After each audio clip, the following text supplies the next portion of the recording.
हमारी तरफ से अभिनय सर सारी बातें बताएंगे आपको, ठीक है? A to Z आप बना कोई भी बना सकते। आप सबको पता होगा कि कई टीचर्स भी हम में से, मैं भी कईयों बार यहाँ ऑफिस आके चला गया कि हमें चेयरमैन साहब से मिलना है, चेयरमैन साहब से मिलना है, बट कोई मुलाकात आज से पहले नहीं हुई। बट जब आज हम सारे टीचर्स यहाँ आके बैठे और आप सब लोग आए तो जो एक कलेक्टिव आवाज़ उठी कि भाई अब तो हमें मिलकर जवाब चाहिए, जो इस जवाब की हम तलाश में थे कि एसएससी ये मानती भी है कि वो गलत है या नहीं, तो वो चीज़ आज हो पाई आप सबकी बदौलत और सब शिक्षकों की बदौलत कि मिल पाए चेयरमैन साहब से। और वो भी छोटी मीटिंग नहीं, पहले ये जरूर कहा गया कि हाँ भाई 5-7 मिनट आप जो कहना है कह लीजिए, लेकिन लगभग 1.5 घंटे से भी ज़्यादा वहाँ पे बैठे और बैक टू बैक बात हुई, हर टॉपिक पे बात हुई। उन्होंने खुद कहा कि ये जो अनफेयरनेस है ये सब हम एक्सेप्ट करते हैं, बट आप अगर ये सोच रहे हैं कि हमने उनको सारे ऑप्शन दिए, हमने कहा कि आप ये ओवर एज वाले बच्चों को लास्ट तक लेके गए नॉर्मलाइजेशन, इस पे आपको रिजल्ट रिवाइज करना चाहिए, इस पे भी उन्होंने कहा कि मैं अभी आपको कुछ नहीं दे पाऊँगा, मना कर दिया कि अभी नहीं बोल पाऊँगा, आप मुझे लिखित में दे दीजिए और मैं उस पर सोचूंगा, ऊपर बात करके बताऊंगा कि रिजल्ट रिवाइज हो सकता है या नहीं। दूसरी चीज़ हमने कहा कि भाई आप इन बच्चों का, जो बच्चे 344 नंबर ला के भी बाहर रह गए, आखिरी अटेम्प्ट था, इनको एक एक्स्ट्रा अटेम्प्ट ही दे दीजिए। उन्होंने कहा ये सरकार के हाथ में या फिर कोर्ट हमें आदेश करे।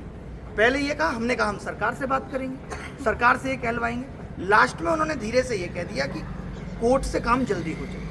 ये उनके सब थे, जो एज इट इज उनसे बात हुई वो मैं आपको बता रहा हूँ। उन्होंने कहा कोर्ट अगर हमें कहता है तो हमें आपत्ति नहीं है, हम इस पर तैयार हो जाएंगे कि बच्चों को एक अटेम्प्ट और मिल जाए, क्योंकि गलत तो हुआ है, वो हर एक बात पे मान रहे हैं। इनफैक्ट आप जिन हम सोच रहे थे कि सवाल गलत आए, अभी तक हम भी यही सोच रहे थे कि चेयरमैन को मतलब नहीं है, ये पैसा कमाने के लिए हो रहा है, तो उनको गलत सवालों में 7-8 तो उन्होंने हमें बता दिए कि 14,3 वाला सवाल सही हो सकता था, बट वो कह रहे थे ये चेयरमैन नहीं सही करता, ये जो आंसर की चेयरमैन नहीं बनाता है। अब ये बन गई और रिजल्ट रिवाइज हो गया, रिजल्ट जारी हो गया, तो अब कुछ नहीं हो सकता है।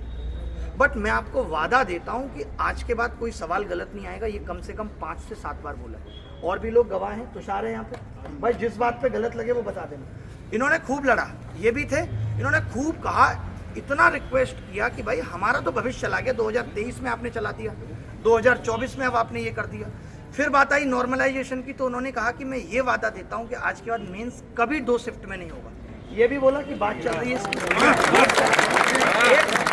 उन्होंने ये भी कहा कि जो है हमने आगे डाला हुआ है सरकार को कि फॉर्म फीस बढ़ा दें, ताकि ऐसा ना हो कि 36 लाख लोग फॉर्म भरते हैं, हमें व्यवस्था उतनी ज़्यादा करनी पड़ जाती है, और हम जो है कम बच्चे फॉर्म भरें, 36 लाख के बाद पहुँचते 18 लाख हैं, तो हम इस पर भी सोच रहे हैं।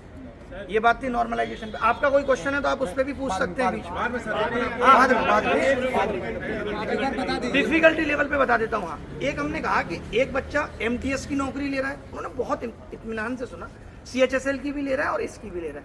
वो बोले इसमें कर कुछ नहीं सकते, बट इस साल से क्या होगा, पहले CGL होगा, CGL का रिजल्ट आ जाएगा, फिर CHSL, फिर उसका रिजल्ट आएगा, यानी जिसको CGL में नौकरी मिल जाती है वो CGL फिर भरेगा नहीं, CHSL फिर MTS होगा। और हमें भी इस बात की शर्मिंदगी है, ये सब थे, कि MTS का पेपर CGL के लेवल से ऊपर आ रहा है। हमने कहा 90% कट ऑफ जा रही है, तो उन्होंने कहा डिफिकल्टी लेवल पे भी अब सवाल TCS नहीं बनाएगी, ये खत्म कर दिया। इस पे तो उन्होंने ये नहीं कहा कि करेंगे, इस पे उन्होंने कहा कर दिया है, ये काम हमने कर दिया है कि अब TCS पेपर नहीं बनाएगी, क्योंकि वो जिम्मेदारी नहीं ले रही, इतने गलत सवाल आ रहे हैं। उन्होंने अपने आप से JEE का जिक्र करा, बोले आप अपना छोड़ो, CGL का JEE में देखो कि 100 सवालों में 16 गलत। JEE वाले पे भी उन्होंने ये बात की, हर एक चीज़ पे ये बात हुई। उन्होंने कहा कि ये कमेटी जो रिजल्ट बनाती है, जो डिसाइड करती है कि किसको मार्क्स टू ऑल देना है और किसको नहीं देना है। सर नॉर्मलाइजेशन के अब वेटिंग लिस्ट की बात आई, तो वेटिंग लिस्ट में हमने कहा कि आप जो वेटिंग लिस्ट है वो इस पे दे सकते हो MTS में, तो उन्होंने कहा इस पे हम सोचेंगे, कोशिश कर रहे हैं कि कैसे इस चीज़ को ख़त्म किया जा सके। दूसरा जो मैंने उनको सजेशन दिया, बहुत प्रेशर से कम 20 बार बोला होगा, जिस पे उन्होंने कहा कि मैं इस पे ऊपर बात करके अप्रूवल लेने की कोशिश करता हूँ, वो मैंने ये कहा कि आप मत लाइए वेटिंग लिस्ट, लेकिन आपको पता है इस बार इतने सारे बच्चे बाहर हो गए, तो आप एटलीस्ट ऐसा कर लीजिए कि जो बच्चे लोअर ग्रेड वाले 2400 ग्रेड पे, उनको कोई तो नौकरी मिल जाए। 2400 मिलेगी तो किसी को एतराज नहीं होगा, 2400 सबसे नीचे की नौकरी है, तो इस पे उन्होंने कहा कि हम सोचेंगे।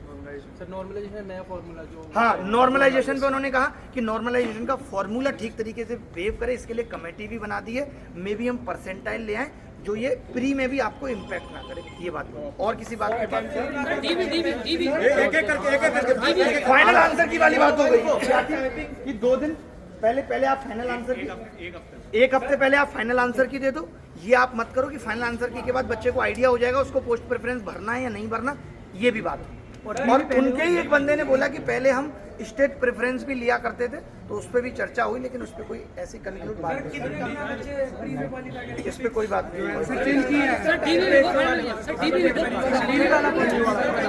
हाँ, डॉक्यूमेंट वेरिफिकेशन का सुन लीजिए।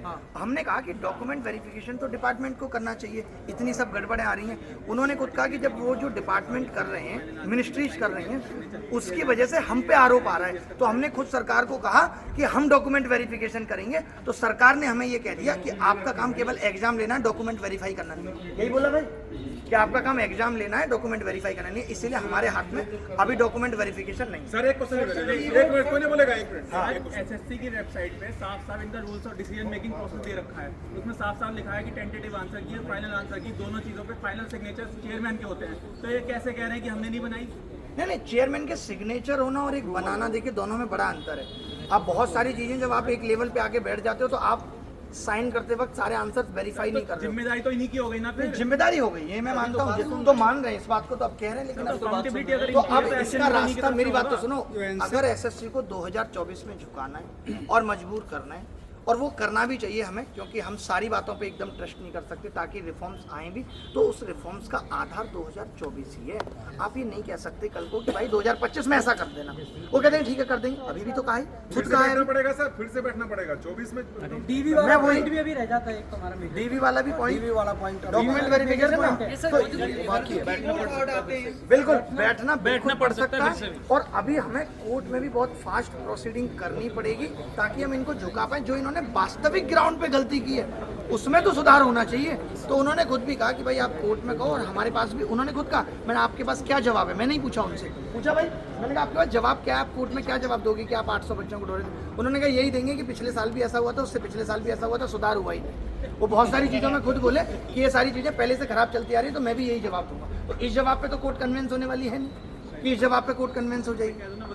सर एग्जाम सेंटर में तो कीबोर्ड वगैरह चलते नहीं, उसका इस क्या? पे भी बात हुई, बोला नहीं भाई की, तो उन्होंने इस पे ये दिखाया कि इतने लोगों की व्यवस्था करनी पड़ती है, लेकिन हम इस पे भी फोकस कर रहे हैं, इस पे भी हम ध्यान कर रहे हैं, पैसे बढ़ाएंगे। हाँ, पैसे बढ़ाने वाली बात की, और एक ये कहा कि हम दूसरा कीबोर्ड भी रखें, दूसरी चीजें। सर स्टैटिस्टिकल इन्वेस्टिगेटर क्या होंगे? हाँ, अब स्टैटिस्टिकल इन्वेस्टिगेटर वाली इनकी डिमांड थी कि भाई, मैंने उनको यही कहा कि यूपीएससी ने अभी इतना हार्ड कर दिया फॉर्म भरना कि वो फॉर्म में हर चीज़ की डिटेल ले रहे हैं, बट आपके यहाँ कोई अगर कैटेगरी भी अपनी अलग भर देता है तो वो लास्ट तक पहुँच जाता है। तो उस पर उन्होंने क्या कहा, उन्होंने कहा कि आप ये जो जितने भी पॉइंट बता रहे हो कि कौन कौन लोग भर्ती हैं, आप एक ये लिस्ट ले आओ और मुझसे दोबारा मिल लो, मैं आपको आश्वासन देता हूँ कि मैं जितनी भी ये खामियां इनको दूर करूँ। खुद बोला ये बात कि आपको जो लग रहा है अभी आपके दिमाग में सारी अभी आ भी नहीं रही होंगी, आप सब लोग बात कर लो जितनी भी है।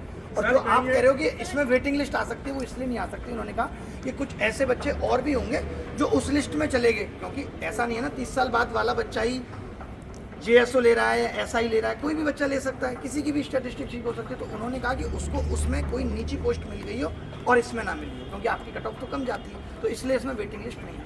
सर ये डीओपीटी में इन्होंने बोला है कि डीओपीटी में मत जाओ, आप कोर्ट चले जाओ, जल्दी हो जाएगा, लेकिन आपको हम जानते हैं कोर्ट से जल्दी होने वाला नहीं है। तो ये ऐसे इसलिए मुझे लगता है कि जो एक अटेम्प्ट वाली बात है वो जल्दी कराना मेरे ऊपर, मैं जिम्मेदारी लेता हूँ कि मैं करवा दूँ। डीओपीटी तक इनके मिस्टेक, कोर्ट की मैं जिम्मेदारी ले सकता हूँ कि जो चीजें उन्होंने बोली हैं और जो आपको दिखती हैं कि कोर्ट से हो सकती है, तो मैं जरूर करूँ, लेकिन मैं पूरी ताकत डीओपीटी लगा इनका नहीं पहुंचे, इसलिए ये रोक रहे हैं।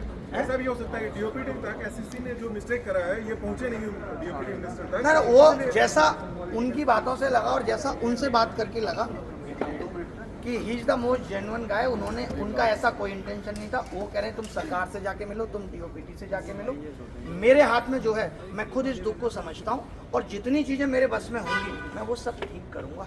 नेक्स्ट लास्ट में गलत हुआ है।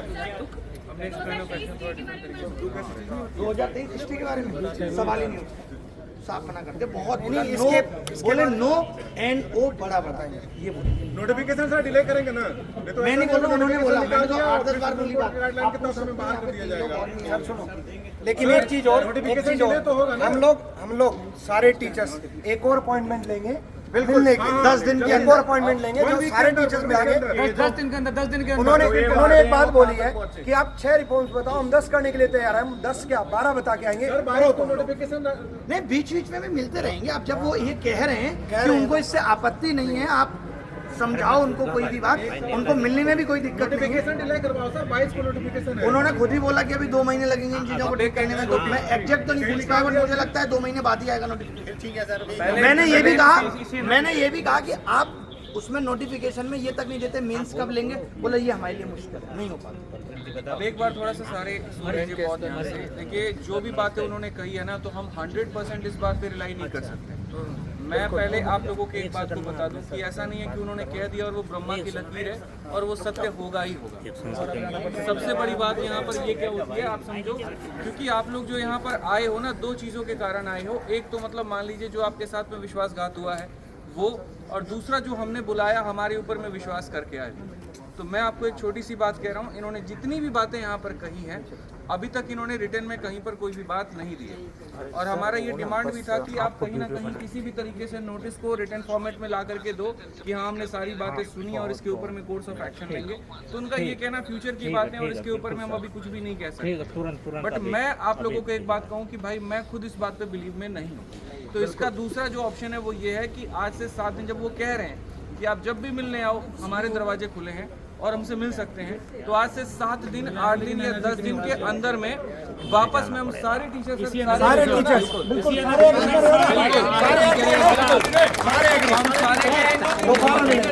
सारे बैठ जाओ अभी।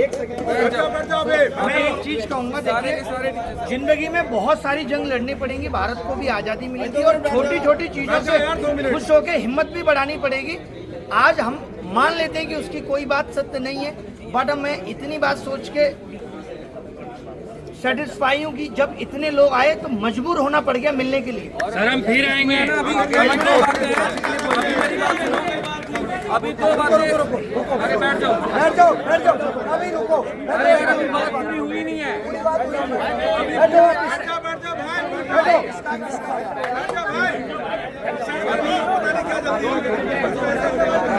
अभी सबसे पहले जो है वो ये है कि आज से हफ्ते भर के बाद में दोबारा से हम मीटिंग करेंगे और सारे टीचर साथ होंगे उसमें, सारे के सारे साथ होंगे। ठीक है, तो हफ्ते भर के बाद में सारे टीचर्स इतनी गर्मजोशी के साथ में मीटिंग करेंगे और अगर जरूरत पड़ी, मैं फिर से कह रहा हूं, अगर जरूरत पड़ी तो यहाँ पर इसका 5 गुना बच्चा हमें चाहिए, 5 गुना बच्चा हमें चाहिए। और जो रिफॉर्म्स नहीं भी हम वो भी करवा करके मानेंगे, लेकिन आप लोग साथ हैं, है ना?